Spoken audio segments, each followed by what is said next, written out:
नमस्कार, आप देख रहे हैं न्यूज सिटी और मैं हूं आपके साथ निधि सिंह। महाकुंभ मेले में नागा साधु और नागा साध्वी तो आप जरूर देख रहे हैं, लेकिन कहीं ना कहीं यह बातें मन में जरूर आती होगी कि महिला नागा साधु पीरियड्स में कैसे स्नान और पूजा करते होंगे। अक्सर लोगों के मन में एक जिज्ञासा अक्सर सामने आती है कि जब महिला नागा साधु पीरियड्स में होती हैं तो वह महाकुंभ स्नान कैसे करती हैं और इनके लिए क्या नियम होते हैं।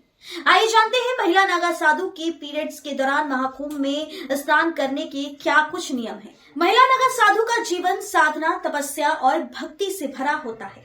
महाकुंभ जैसे धार्मिक समागमों में वह उनकी उपस्थिति एक प्रमुख आकर्षण का कारण बनी रहती है।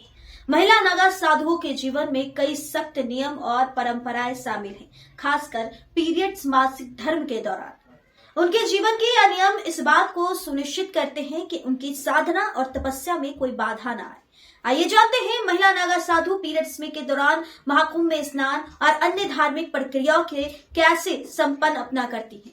आपको बता दें, पुरुष नागा साधु दिगंबर रहते हैं बिना वस्त्र के, जबकि महिला नागा साधु के लिए विशेष नियम होते हैं। उनके वस्त्र धारण, पूजा पाठ और अन्य जीवन शैली से जुड़ी कई बातों का ध्यान रखा जाता है। महिला नागा साधु दिगंबर जो निर्वस्त्र नहीं रह सकती, उन्हें सार्वजनिक स्थल पर वस्त्र पहनने की आवश्यकता होती है। उनका यह वस्त्र उनके धार्मिक आस्था और नियमों का पालन करने का प्रतीक होता है। महिला नागा साधुओं के केसरिया रंग के बिना सिले हुए वस्त्र पहनने होते हैं। वह वस्त्र उनके धार्मिक समर्पण और तपस्या का प्रतीक होता है। इसे गंती कहा जाता है, जो शरीर के चारों ओर लपेटा जाता है। इस वस्त्र के अलावा महिला नागा साधुओं को माथे पर तिलक लगाना भी जरूरी होता है। महिला नागा साधु बनने के लिए कठिन दीक्षा प्रक्रिया से गुजरना पड़ता है। इस प्रक्रिया में महिला को 6 से 12 साल तक ब्रह्मचर्य का रूप पालन करना होता है। यह प्रक्रिया एक सुनिश्चित करती है कि महिला के संसारिक मोह माया को त्याग दिया है और वह पूरी तरह से भगवान के प्रति समर्पित हो चुकी है।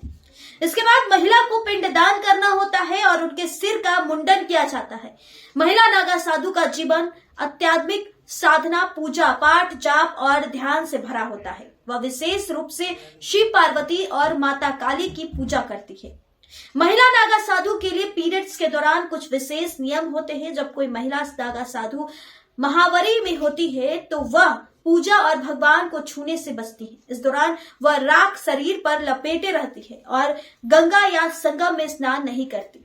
इसके बजाय वह अपने शरीर में जल स्नान करती है। नागा साधु पीरियड्स के दौरान गंगा जल का छिड़काव करती हैं, लेकिन गंगा में स्नान नहीं करती। इसके अलावा वह एक छोटा वस्त्र बहाव के स्थान पर लगा लेती है ताकि धार्मिक और शारीरिक शुद्धता बनी रहे। कुंभ के दौरान महिला नागा साधु के लिए एक विशेष माई बाड़ा बनाया जाता है, जिसमें सभी महिला नागा साधु रहती हैं।